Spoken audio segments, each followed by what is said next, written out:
Hi. So, what's the today's topic is I told you that we're continuing from where we stopped yesterday. So, talking about Boaz. Remember, I told you that we're going to be discussing about Ruth and Boaz. Yesterday, the last video, I talked about who um Boaz and Ruth. I gave you a brief story, a short story about who they were and then what brought or what led to this particular story. So now I wanted to tell us, okay, what kind of person was Boaz? Why am I bringing out lessons from this guy, this Boaz person? So the first thing I picked up from Boaz that will help those of you that are dating, looking for who to date, you're thinking about it, you're looking for somebody or somebody's in the pipeline, you don't know if he's the one, you have many questions that you don't have answers to just yet. So the first thing, I'm going to be checking my notes. So my first thing was that Boaz was known in the city to be a good man. If you check the scriptures, you will find out that Naomi knew this Boaz. When you ask, I always say this before you start dating proper, dating somebody, or you say that, okay, this is the person, and what do people say about this person? What are people's opinions about this person? You may say opinions don't count. People, that's their business. They don't say. You can say that it's both of you that are gonna live in the house. All this you can decide to ignore. But when you speak with 10 people or 5 people, and these 5 people are telling you, beware of that guy, you stay away from that guy. Or they are telling you that one is a this. His ways are not pure. He does this, he does that. There's certain things. Or he used to beat his girlfriend. You see the way he used to beat her. They're telling you these things. Or you've heard somebody calls you up and say, you see that guy? Your life is going to be miserable if you start, find out more. What are people saying about this person? Random people that you know or you don't know. What do they say about this person? What do they say about the family of this person? People think that, okay, you get married to somebody and then, it's only him I'm getting married to. I'm not getting married to the family. I'm not getting. You have a point, but you also don't have a point because family can give you hell. If a man is like, I'm giving an example, if a guy is a mommy's boy and the mom does not like you, my dear, you get into that marriage and you will be living in hell. Hell. I'm marrying my husband. I'm marrying my husband. Meanwhile, your husband is a mommy's boy and mommy is the one controlling the home. You are already in trouble. So find out what people are saying about this person. Boaz was known to be a good man. His family was known to be good. So that is your number one tip. What do people say about this person? This person I want to say, I want to tell the world I want to be with. What are people saying about him? Even Jesus asked the question, what do people say? Who do people say I am? He needed that feedback. So you need that feedback. You need that feedback. When I was working in the bank where my husband met me, I asked questions. I asked. I asked his colleagues, not like they knew that there was, but I wasn't telling them anything was even gonna happen, or we're even dating, or I didn't tell them anything. I just started asking, random questions. What kind of person is he? Questions that doesn't show that you're interested in the person in the first place, because these people can protect him. So know the right people to ask the questions. Ask. The Bible says that you have not because you ask not. So ask and your joy may be full. So find out. Ask questions and ask authentic questions from genuine people. People that they may not even have your interest at heart. They may have your interest at heart. Like if you're working in the same place, that's a place to just ask. It's such a place to ask. Some people have been there 5 years, he has been there 10 years, and then you cannot ask any. You can ask. You can, if even from his profile on Facebook, you can ask his friends. The world is a global place. You can ask. You can check your mutual friends. You can check your mutual friends. You see somebody that is mutually, find out how's this guy. Just ask innocently, not like there's anything. So number one, he was known to be a good man. That's number one about Boaz. Then his family was also known by Naomi to be good. Remember, when you even check when Naomi was speaking, she knew his family. Remember that. You may say, I don't care, my parents don't need to say anything about me. This is the person I want to marry. Listen, don't ignore counsel from elders or from your parents or from people, your mentors. Take note of what they're saying. What do you think about this family? What do you know about this family? They can do. I told you before that my father sent people to my husband's village.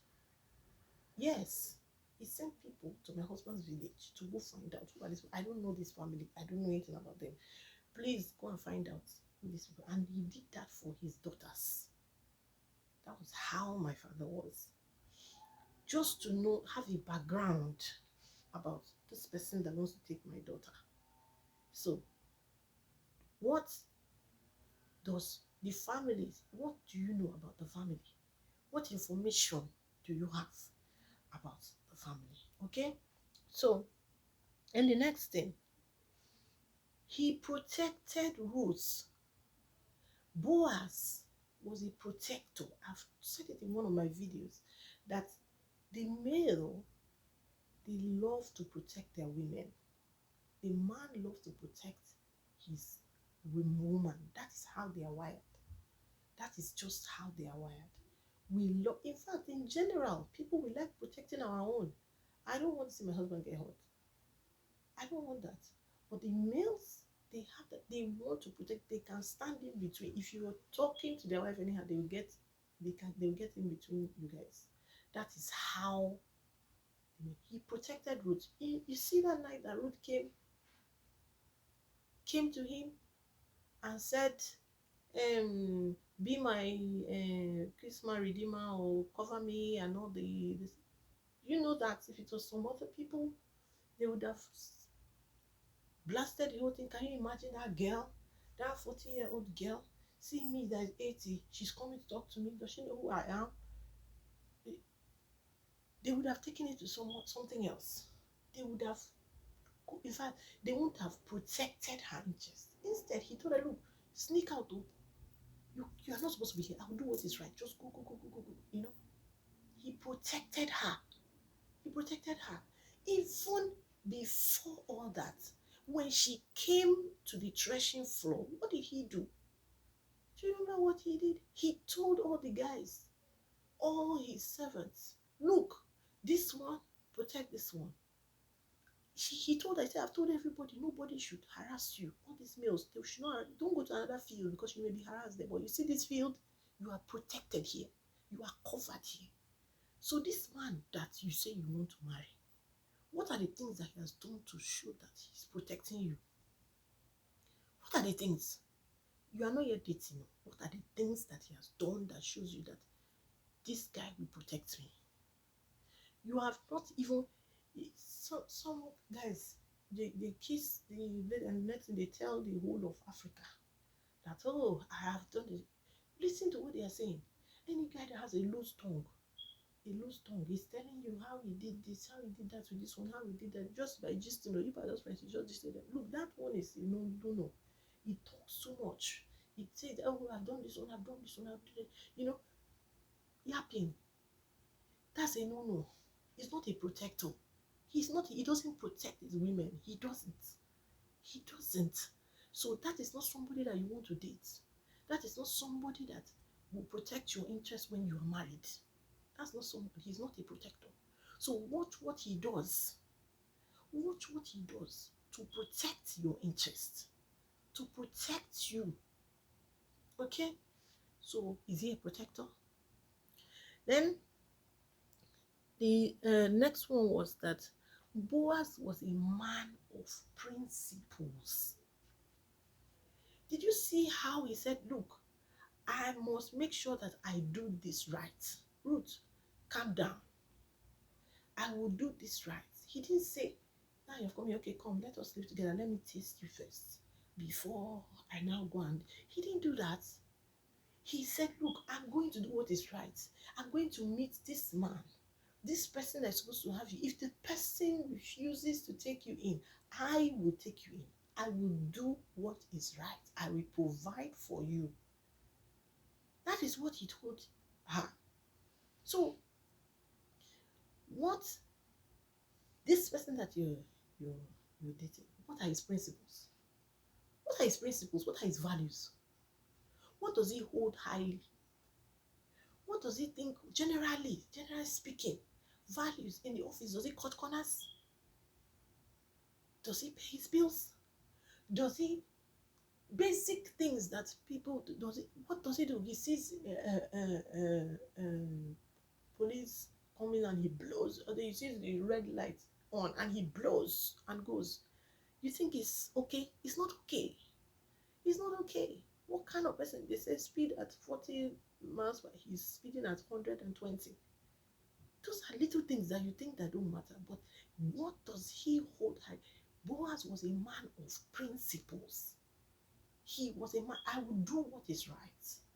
He didn't say, this one that this babe came to meet me this night. I'm going to take advantage of her. I will take care of you, but we must, let's get it done. He was a man of principles and he followed through. He followed through. He didn't just say it. He followed through. What kind of person is this person? Guys, are you people of principle? Ladies, you want to get married? Find out. Is he somebody of principles, or he doesn't have any principles, doesn't have morals, he lacks morals. He talks to people anyhow, he behaves anyhow, in fact, he treats people like crap. And you want to get married to him, my dear, you will be the next crap. All right? So, then he provided for Ruth.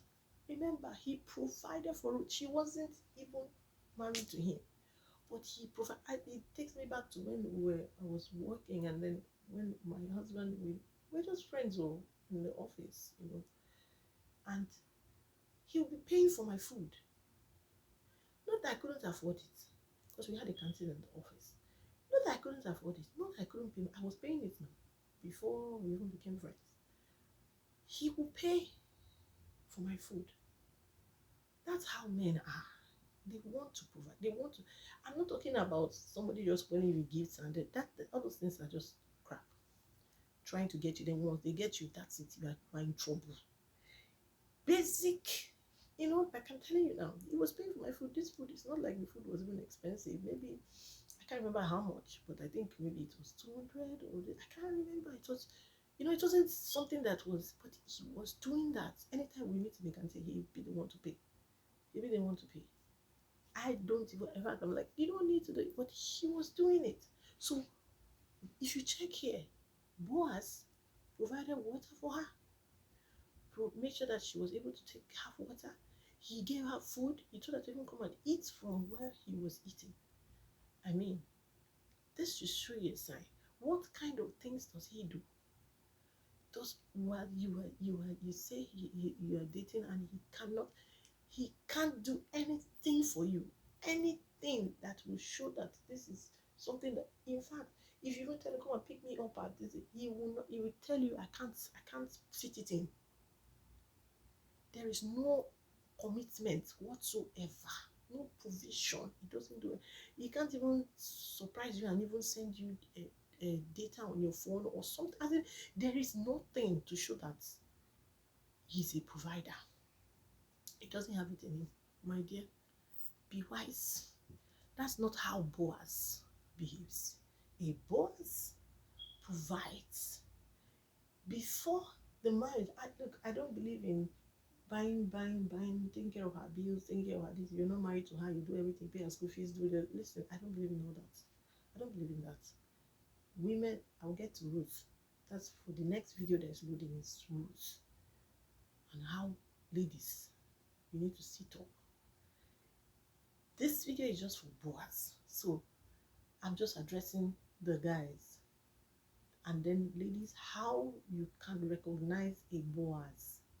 These are some of the things. He's a provider.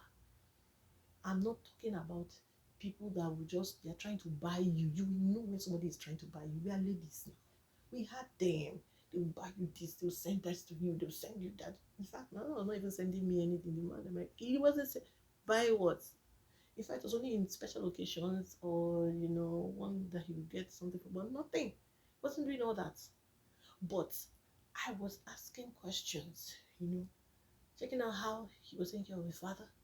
I found that he was always sending money to his father every month. Every month he was sending money home. He was paying these younger siblings. He was paying their school fees. Look, all those things are signs that this one is a provider. This one will provide for his family. This one will not neglect his family. This one will not.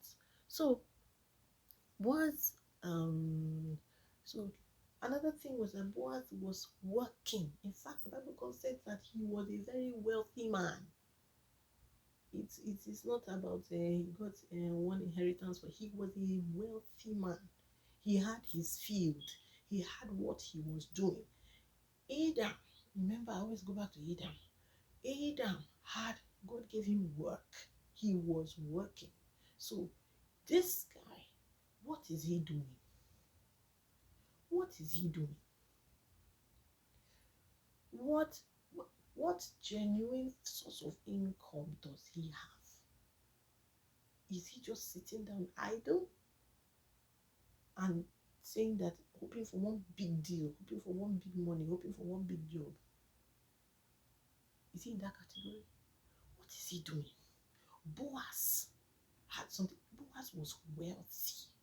He was industrious. He was not idle. So those are some of the things that I gained from this Ruth and Boaz story. So ladies, check out all these tips. Check out all these characteristics that I picked out of Boaz. The list is, my list is really long, so you get all the others in my book. But I'm giving you like so check this out and then know, is he a Boaz, or remember, he should not be a hunter. He should be a gardener, somebody that takes care of stuff like Adam. All right. So thanks for tuning in. Please come back.